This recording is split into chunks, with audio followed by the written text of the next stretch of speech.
Episode title, Ang Sikretong Telegram ni Adam. Opisina. Tahimik ang paligid, mabagal ang takbo ng trabaho. Si Adam gaya ng dati tutok sa computer. Akala mo seryoso sa ginagawa, pero iba pala ang tinitingnan. Isang katrabaho ang naglalakad papunta sa printer, nadaanan ang desk ni Adam at napasilip sa screen. Katrabaho, "Pre, ano yung naka-alt tab mo?" Adam, biglang kinabahan at mabilis na nag-alt tab sa Excel. "Ha? Wala to. Report ginagawa ko." Katrabaho, nakakunot ang no. "Report?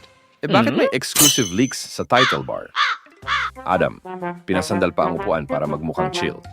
"Ano ka ba? Tech updates yan." Katrabaho, mas lumapit, kita ang Telegram icon. "Tech updates? Bakit may join VIP for full videos sa gilid?" Adam, biglang nag-log out, pawisan. Anong pake mo? Privacy ko to."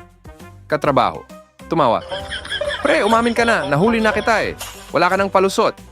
Adam, ngiting manyak. Gusto mo sendan kita ng mga atabs? May mga bago akong nakuha kagabi."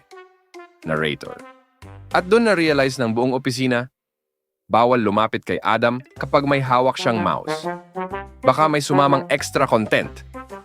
Ilang sandali pa, biglang lumapit ang manager niya at pabagsak na tinapik ang desk ni Adam. Manager, masungit na tono.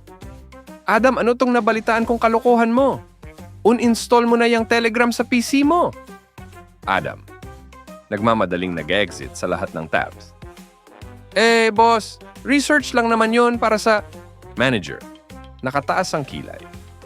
"Nababahala ka na ba?" Narrator. At doon napaisip si Adam, hindi dahil sa nahuli siya, kundi kung paano siya makakahanap ng ibang device para makapanood ulit.